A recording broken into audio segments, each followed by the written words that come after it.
ಗಾಡಿ ಕೀ ಇಲ್ಲ, ಗಾಡಿ ಕೀ ಕೊಡಲ್ಲ. ಗಾಡಿ ಕೀ ಎಲ್ಲ ಕೊಡಲ್ಲ ಕಣೋ. ಗಾಡಿ ಕೀ ಕೊಟ್ರೆ ಅಷ್ಟೇ ಸಸ್ಪೆನ್ಸ್ ಮಾಡ್ಕೊಂಡ್ ಬರ್ತೀರಾ, ಪೆಟ್ರೋಲ್ ಹಾಕ್ಸ್ಕೊಂಡ್ ಬರಲ್ಲ ಸರಿಯಾಗಿ. ಗಾಡಿನ ಡಗರ್ ತರ ಯೂಸ್ ಮಾಡ್ತೀರಾ. ಗಾಡಿ ಡಗರ್ ಅನ್ಬಿಡ ಕಣ, ಗಾಡಿ ಕುದ್ರೆ ಕಣ, ನಂಗೆಲ್ಲ ಹೇಳ್ಬಿಡ ಕಣ, ನಂಗೆ ಆಡಿಷನ್ ಟೈಮ್ ಆಯ್ತು ಕಣ, ಪ್ಲೀಸ್ ಕಣ ಗಾಡಿ ಕೀ ಕೊಡಲ್ಲ. ನೀನ್ ಆಡಿಷನ್ ಹೋದ್ರೆ ನಾನ್ ಯಾಕೋ ಗಾಡಿ ಕೊಡ್ಬೇಕು? ಒಬ್ಬ ಸ್ಟ್ರಗ್ಲಿಂಗ್ ಆರ್ಟಿಸ್ಟ್ ಗೆ ಸಪೋರ್ಟ್ ಮಾಡೋ ಹುಟ್ಟ ಇದು.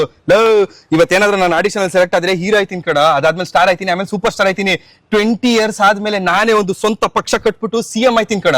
ನಿಂಗೆ ಒಳ್ಳೆ ಕ್ಷೇತ್ರ ನೋಡ್ಬಿಟ್ಟು MLA ಮಾಡ್ತೀನಿ, ಸ್ಟೇಜ್ ಮೇಲೆ ಕರ್ಸ್ಬಿಟ್ಟು ಅಂಟಮ್ಮ ಅಂದ್ರೆ ಹೆಂಗಿರುತ್ತೆ ಯೋಚನೆ ಮಾಡೋ ಮಗ. ಅದಕ್ಕೆ ಇವತ್ತು ಆಡಿಷನ್ ಹೋಗೋದು ಇಂಪಾರ್ಟೆಂಟ್. ಗಾಡಿ ಕೀ ಕೊಡು ಮಗ. ಆದ್ರೂ ಗಾಡಿ ಕೀ ಕೊಡಲ್ಲ ಮಗ. ಇವಾಗ ಏನೋ ಗಾಡಿ ಪೆಟ್ರೋಲ್ ಹಾಕಿಸ್ಬೇಕು, ಗಾಡಿ ಚೆನ್ನಾಗಿ ನೋಡ್ಕೋಬೇಕು ಅಷ್ಟೇ ತಾನೆ. ಗಾಡಿ ಫುಲ್ ಟ್ಯಾಂಕ್ ಪೆಟ್ರೋಲ್ ಹಾಕ್ಸ್ಬಿಟ್ಟು ಗಾಡಿ ಸರ್ವಿಸ್ ಮಾಡಿಸ್ಬಿಟ್ಟು ನೀಟಾಗಿ ಹೊಸ ಗಾಡಿ ತರ ತಂದ್ಕೊಡ್ತೀನಿ. ಕೊಡಲ್ಲ ಮಗ, ತಗೋ ಹುಷಾರಾಗಿ ಹೋಗ್ಬಾ. ಗಾಡಿ ನೀನಲ್ಲ. ಥ್ಯಾಂಕ್ಸ್ ಮಗ, ಬೈ. ಅಲ್ಲ ಒಂದ್ ನಿಮಿಷ, ಇವಾಗ ನನ್ಗೆ ಯಾವ ಕ್ಷೇತ್ರದಲ್ಲಿ ಚಾನ್ಸ್ ಕೊಡ್ತೀಯ? ಮಗ ಈಗ ನಿಂಗೆ ಮಂಗ್ಳೂರಲ್ಲಿ ಕೊಟ್ಬಿಡ್ತೀನಿ ಕಣ.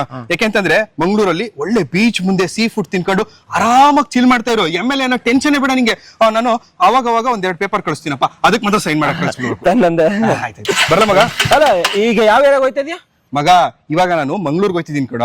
20 years ಆದ್ಮೇಲೆ ನೀನ್ ಅಲ್ಲಿ ನಿಲ್ಬೇಕು ಅಂತಂದ್ರೆ ಪಕ್ಷ ಸಂಘಟನೆ ಮಾಡ್ಬೇಕಲ್ವಾ. ಈಗ ಹೋಗ್ಬಿಟ್ಟು ಪಕ್ಷನೆಲ್ಲ ಒಗ್ಗೂಡಿಸ್ಬಿಟ್ಟು ಸಂಘಟನೆ ಮಾಡ್ಬಿಟ್ಟು ಬಂದ್ಬಿಡ್ತೀನಿ. ನಾನು ಇವಾಗ DCM ಜೊತೆ ಹೋಯ್ತಿರೋದಪ್ಪ. ಬರ್ತೀನಿ, ಕಾಯ್ತಾ ಇರ್ತಾರೆ. ಕಾಯಿಸ್ಬಾರ್ದು. ಬರ್ತೀನಿ.